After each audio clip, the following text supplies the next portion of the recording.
Hello, ladies and gentlemen. Welcome to our sports podcast, After Reviewing Play, and my name is Manny C. Our goal is to provide you guys, entertain you, our sports views, and so forth. We hope to give you as much knowledge as we can in our opinions on the professional sports world. I want to introduce our three contributors here. First one is Garrick. Second one is What Tom. up? Third one is Taylor. And here we go. Before we start off, the one thing that's affecting all professional sports right now is the coronavirus and how it has impacted and shut down every professional sport. And here are our guys to tell their views on it and go. All right, good job, Manny. Thank you for the introduction. This is our very first podcast, just to let you know. So if we sound weird or anything like that, that's why. We're going to get better. I'm going to add some B-roll. This is going to be fabulous. But yeah, Corona, I mean, like, we can't not talk about it. I feel like it would be insensitive if we didn't. We're all sports fans here, as you can see. And like, obviously this is affecting us a lot. And what do you this is all opinion based. This is what this podcast is for. And I just want everyone's take on what's going to happen with the virus and how it's going to affect our favorite sports, especially with the NBA. And me and the fellas, we were just talking about it. And we think the NBA, like, especially, and the NHL, since they're in the same boat, they should just jump straight into the playoffs. I don't know what you guys think, but yeah, they should just definitely jump straight into the playoffs. Oh yeah, I definitely agree. It's like NBA, considering the NBA here, the playoffs start in the calendar year in about 2.5 weeks. Yeah. So if we pick up where we left off, say May 1st, it'll permanently probably change the calendar year. So jumping back into the playoffs makes sense here, where we'll be somewhat on track, give or take a couple weeks, and we can just continue the calendar year next year as scheduled. Makes a lot more sense. It can't be perfect when you're dealing with a pandemic like this, but that probably makes the most sense. Okay, now a lot of people are talking about you can't just jump right back in because injuries, like the players aren't fresh. This is almost like starting a brand new season again since they've been off for so long. So, and there's also the teams that were on the cusp. I haven't looked at the standings recently, but there are a couple teams that, like, the Kings are there, definitely. The Pelicans are right there, and like, you got Zion, he's finally healthy, and they're like just outside the playoffs. They could have had a chance to get back in. Mm-hmm. So do you extend the playoffs so players like that can get in, or what? I don't think you have time. It's just out of necessity. You can't. It's better than canceling them. I mean, you have people like LeBron, who doesn't have that many years left, although he will not slow down, despite how much I want him to slow down. You could deny him a shot at a ring. You're denying a lot of people a shot at the ring if you don't let them play. So they have to play. I think Taylor had a great idea, you mentioned earlier. If you can keep everyone playing at the same location, maybe in Vegas, cut down on travel days, which is tough on the players in general. And you get it going. And you have a conflict with hockey, so you probably have to do that because Staples Center, you have the Kings playing there too. So if you're going to continue the season, it seems like the only feasible idea there to keep everybody in a bubble. You train there, you don't travel. It's the only way you do it. Yeah, I mean, that's good too. Like, first of all, you got all those casinos, they're empty, so they can get all of the Fat Tuesdays they want. Yep. And they could actually play where the Golden Knights play. Like, that T-Mobile Arena is pretty. Oh, it's beautiful. Yeah, it's nice. Yeah. They were saying UNLV, where they do a lot of the summer league and stuff like that. But you got the T-Mobile Center. I mean, I guess if the Golden Knights are playing there, you can't do it. But yeah, like, I say moving to Vegas, like, get it done. But yeah, like, you bring up a good point, and all these other leagues that, like, baseball. I know Manny's a big baseball fan, and at first they were just going to delay the season 2 weeks. But what happens in baseball, especially, this is a game that needs to be played, like, day in and day out, and they can't really do any delays. There's no open dates for baseball where they can make up games. Like, what's going to happen there?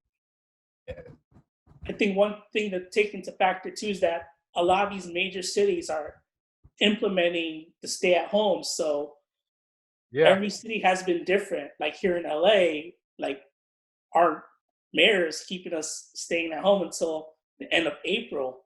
And I was reading over in Toronto that people are supposed to stay home until mid-June. So Wow. Are you serious?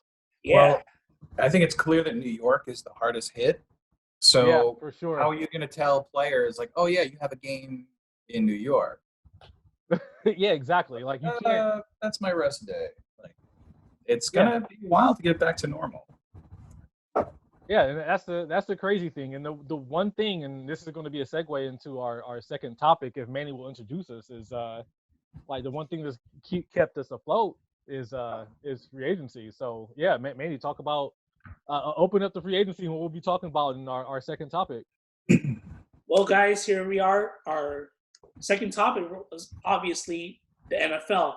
Despite all the professional sports being on long hiatus right now, the biggest sport out there being talked about is the NFL. And the biggest news to come out of this was Tom Brady signing with the Tampa Bay Buccaneers. And who would have thought that was going to happen? So, Not me.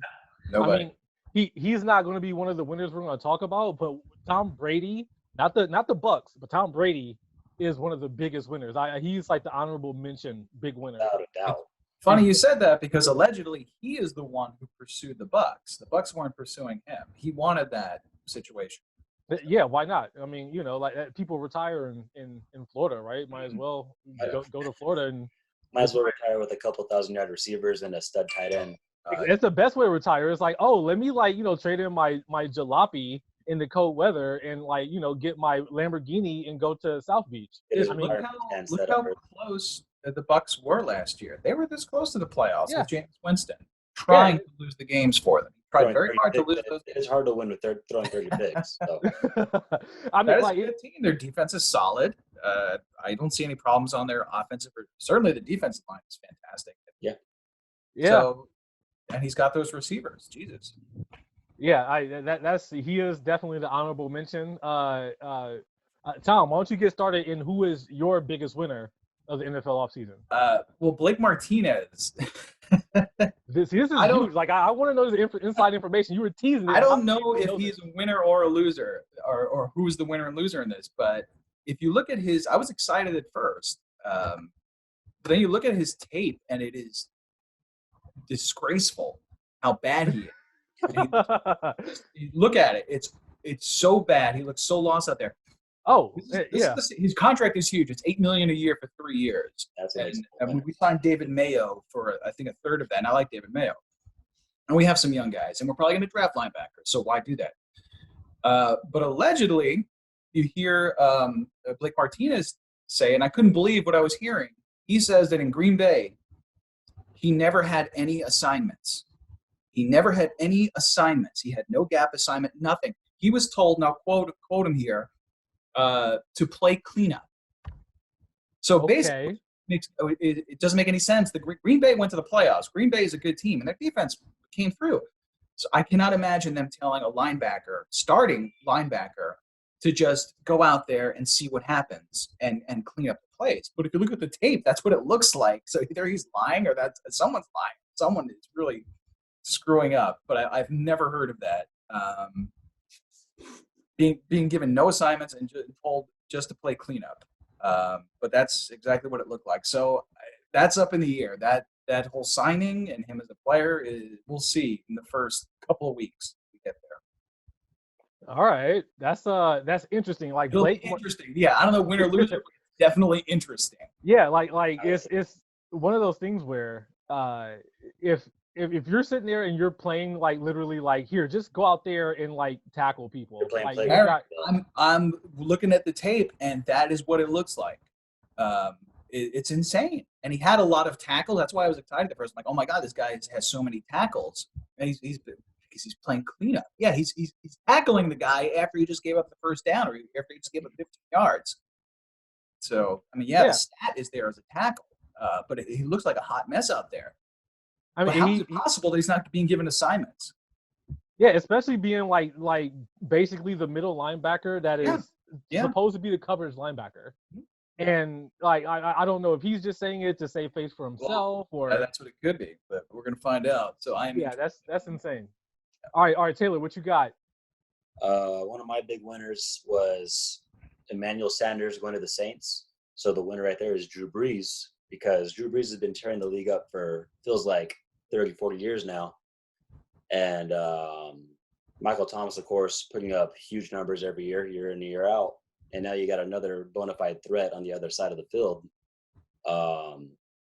We haven't seen Drew Brees with two legit weapons like this in a while.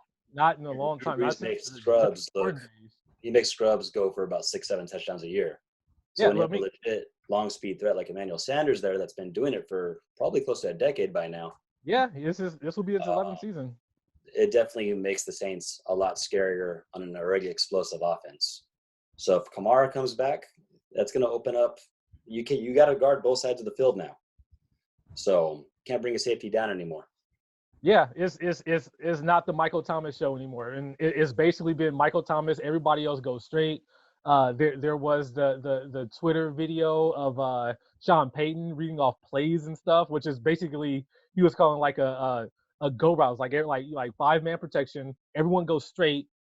Michael Thomas go across the middle and find Michael Thomas. That's Those your were the bread and plays. butter. Mhm. Yeah. So like obviously that like is Michael Thomas, and Thomas is an absolute stud. I wouldn't be surprised if Manny drafted him first in our fantasy league. And What's why up not? with that? And he is incredibly good, especially with the amount of attention he gets, and he's still able to make all those plays. And now you give him a person that is not Teddy Rockhand Jin or just some like they have Some Smith. 7th-round scrub. Yeah, you got like there's literally no one else. Their second best receiver for the most part was Taysom Hill. I mean, A quarterback. yeah, like come on, like you gotta be kidding me with the amount of the lack of talent that they had. I mean, they have talent because they have Kamara. Their tight end's really good, but now you actually round it out with a receiver that is really good, and you put him in Legit a outside dome. weapons. Yeah, Definitely. Mm-hmm. and this is going to be Emmanuel Sanders' first time playing in a dome, and he is one of the savviest route runners there is. He can run fast. If it wasn't for Jimmy G overthrowing him in the Super Bowl, the 49ers probably win that game. I'm not, not saying anything, but they probably win that game. So yeah, that's a big win. I'm gonna do a twofer just to wrap them up. Obviously, the Cardinals for reasons that I don't even have to explain. I mean, just the fact that they fleeced Deshaun Watson. I don't even want to say any more about it because everybody has been talking about it. But I think the most low key winner of the NFL free agency are the Colts. The Colts got pretty good under the radar player. They got Xavier Rhodes on a 1-year deal after he got just he just got taken out and tossed out by the Minnesota Vikings, and he is a 3-time Pro Bowler, and he's still like in his prime years. He's been hurt. Like their secondary has been hurt. All their safeties get all the credit, and their corners are just left out to fend for themselves, and they get all of the blame for everything that goes wrong. I think he's going to go to the Colts on a revamped defense that also they got DeForest Buckner, who is a top 3 defensive tackle in this league, and he is going to apply pressure, and he's going to make all the other linemen on that defense better. And they got Phillip Rivers, and yeah, Phillip Rivers played like crap last year, but at the very least, he's going to take shots that Teddy Bridgewater, Jacoby Brissett did not last year. Like Brissett is like Mr. Safe. He basically is Teddy Bridgewater, and he wasn't taking all the shots down the field that for a fact Rivers is going to do. So Okay, well, Frank Reich was not only Phillip Rivers' quarterback coach there you in go. San Diego, he was the offensive coordinator in San Diego, so he knows what Phillip Rivers can do for him. So Exactly, and like that's also a 1-year deal. So what do you have to lose? exactly, it's a 1-year deal. Like they got a whole bunch of players who are going to be hungry that want to prove that they can still win. And on top of that, like T.Y. Hilton was hurt last year. Who was their Paris Campbell was hurt, and Paris Campbell is fantastic. Exactly. So He like made this Dwayne Haskins get drafted in the first round. Paris Campbell, you have a lot of. He's got a high ceiling. You're going to see a lot from Paris Campbell. He's They have definitely a top 5 offensive line. They got the best lineman in football, like Tom's okay. favorite boy. And Yeah, Quentin Nelson. yeah, exactly. And like this team is going to be legit. I think they're going to be really, really good. And their division, because they're in the same division as the Texans, sucks. Mm-hmm. Speaking of which, biggest losers. Mm. So I guess I'll just segue and take that into the biggest losers. And yeah, the Texans. I don't know what they were doing. I didn't want to talk about the Cardinals because they're the Texans are the reasons the Cardinals were one of the biggest winners. And like I seriously, it's one of those things where people don't appreciate general managers until you don't have a general manager. And Bill O'Brien has been taking crap, and it's been obvious that he should have been. And you just like the things that they have done this year. They let Clowney get away. This was they traded him away last year, so that doesn't count for this year. But the fact that they didn't get a deal for Laramie Tunsil, who they basically like gave like Miami all of their picks for Laramie Tunsil, and it was for Tunsil. It wasn't for anyone else. They just took Skinny Skills because why not? But Tunsil, he got that all the they gave away all those draft picks for Tunsil. They didn't get him under contract this year, so he has 1 year left on his contract. You basically give away the one of the best receivers. Like he's a future Hall of Famer already. He retires right now. DeAndre Hopkins is a Hall of Famer. If I was having an all NFL draft right now and had to build a team, my first wide receiver is DeAndre Hopkins, and I've said that for the past 2 years. For sure, for sure. And you have to like DJ Reader is gone. Like they didn't re-sign him. There are so many holes on this team now, and he didn't do anything to fill them. That's actually what I was going to say was a great free agency signing by the Bengals was DJ Reader. It is. It's great for both of them. And you know, like they overpaid. Who's the guy, Taylor? Oh, wait, we're talking about the Texans, Randall Cobb. Yes. Yeah. Oh. So Randall Cobb gets he got a way too rich of a deal. 3 times what he's worth. Yeah. So that's your replacement for DeAndre Hopkins, is a guy that's been a cast off of now 2 teams. And he played with 2 pretty good quarterbacks, and now that's your deal. So that's my loser. That's my big loser. Well, and also you disenfranchised your franchise quarterback by that deal. Exactly. Now Deshaun Watson probably wants out. If you want to trade him, now other teams know that that he's pissed off and he doesn't want to play there. So that puts the Texans at another disadvantage to negotiate. Everyone knows he wants out. I mean, you guys expect Watson to start out as a Texan? What's that, Manny? You guys expect Watson to start the season as a Texan, or they're going to try to trade him? If the Patriots want to compete this year, they'll trade for him. If the Patriots want to draft a quarterback next year and tank, then they won't. The good thing about the Texans is that they have him for at least 2 more years. And Patrick Mahomes is going to get a gigantic deal a year early. So they're going to make sure they're going to pay him. And Deshaun Watson, same draft, like they're going to have to do something. They're going to have to do something to either trade him, and like they're probably going to trade. They have no choice because he doesn't want to be there anymore. He's not going to sign a long-term deal to play there unless they get rid of Bill O'Brien. So they're going to have to make a decision. They're going to have to make one fast. All right. So who's the second biggest loser? You know, I actually have I'm looking over my notes. I have a good deal. I'm like Switzerland. I'm very middle of the road. I have a good deal here. All right. The Falcons getting Hayden Hurst from the Ravens for a 2nd and a 5th round pick. I think that's such a good deal for both teams because he was a 1st round pick. And the Ravens, I'm sure that they drafted him in the 1st round a couple years. I'm sure they would love him, but they don't need him. They have Mark Andrews and they got Boyle. Like he does Lamar likes to throw to his tight ends, but they have tight ends, so they're not going to use him. They literally didn't use him the way I thought. I picked him in fantasy like early because I'm like I knew what he's capable of. Falcons lost Hooper, who I never thought was that good anyway. So now they have a really good receiving option, and the Ravens have a 2nd and 5th round pick. I think that's a very good trade. It's fair value. Yeah, I think the Falcons were in the middle of they're a rock and a hard place. They knew they couldn't afford Hooper, so they got someone on a rookie deal. and they had to. I think they overpaid for him because Hayden Hurst hasn't flourished because Mark Because Andrews was there. Lamar has targets. First of all, they're a run-first team. They're best running team in the NFL, obviously. And when Lamar does go to his tight end, it's Mark Andrews. This is true. This is true. All right, so other losers. We definitely got my biggest loser would be Robbie Anderson, signing with the Carolina Panthers. You could tell Robbie Anderson definitely believes he's a wide receiver 1 on any given team. He's got that kind of confidence, so he expected that market to be very in demand. It really wasn't. The Jets wanted him back a little bit. Other than that, you didn't hear a whole lot of buzz around him. And then Carolina swooped in and picked him up, which is good because he is probably arguably the wide receiver 1 now over there, give or take if you like DJ Moore. DJ Moore should be the number 1. He's a bad dude, definitely. He's a bad dude. Absolutely. But tell me, what's Robbie Anderson's number 1 skill? That'd be going long, right? The long ball. Yeah, speed. Big plays. I think he's probably got, in his career, 8 or 9 touchdowns going 50-plus yards. Yeah.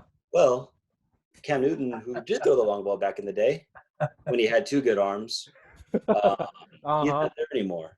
That new quarterback's Teddy Bridgewater, who tends to dunk and dime a lot.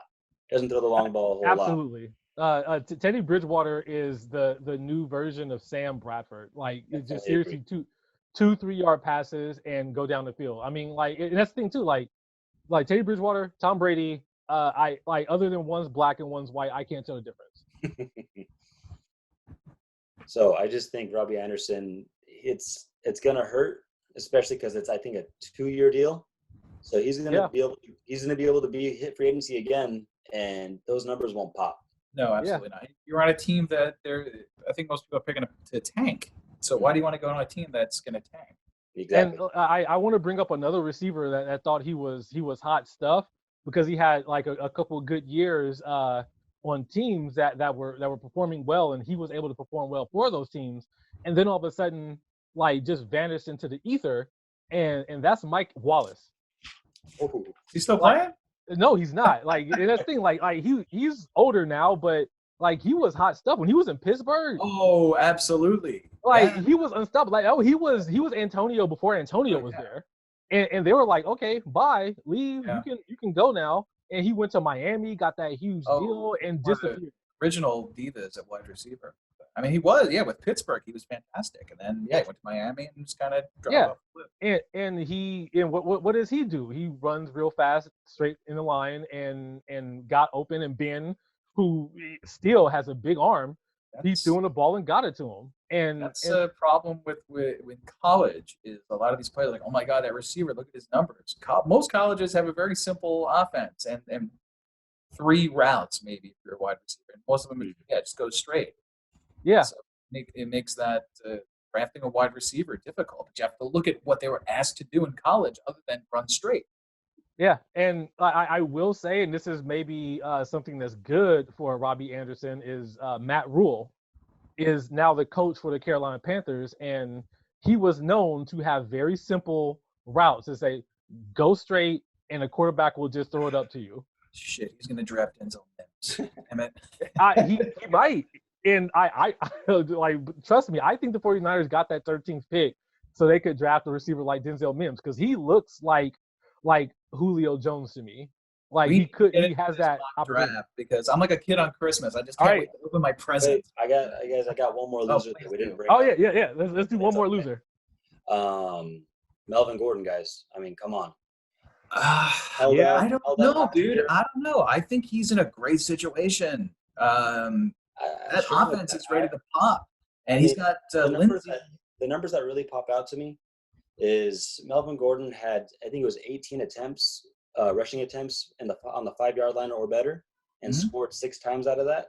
Philip Lindsay scored double that on the same amount. Because Lindsay's game is, they're like, they're not going to let this little friggin' 5'8", 170-pound guy run the ball, and they do, and that's when he kills them. Mm-hmm. So I think Gordon is really going to benefit from playing with Lindsay, because they complement each other. It's like when these Giants won that Super Bowl, it was Earth, Wind, and Fire. You had that committee that you didn't know how to prepare for, because one is 6'6", 300 pounds, the other is 5'7", 150 pounds, and Talking about Brandon Jacobs, I'm assuming. yeah, Yeah, yeah. hated him so much. Those are better days. The one thing I will say is that Melvin Gordon came from a situation in San Diego where he was the number one running back, and then they had Austin Eckler, who Manny absolutely loves. That's your favorite running back, right, Manny? Christ, I wish I For had fantasy reasons. Oh, absolutely. And That's Los Angeles Chargers, sir. and the fact that they chose Eckler, their number 2, over their number 1, says a lot. Well- And now they're in a situation to where Philip Lindsay is their number 1. Like, he earned that job. He earned the number 1 spot over a couple high drafted running backs. Royce Freeman was supposed to be the man. Right. Oh, for And sure. Lindsey was, I think, undrafted.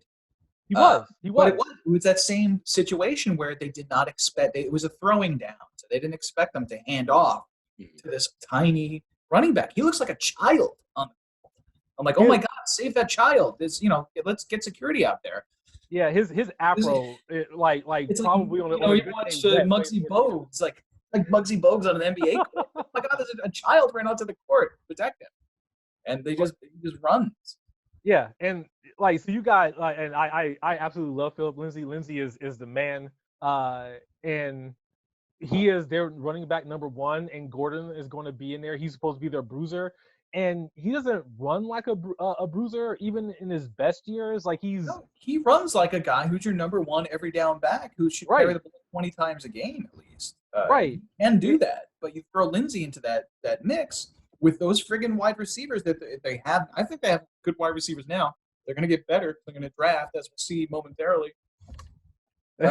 we'll see. Do you have my quarterback that I wanted last year over Daniel Jones? I thought he was the best quarterback in the draft. Finally got a chance to show it when he got healthy.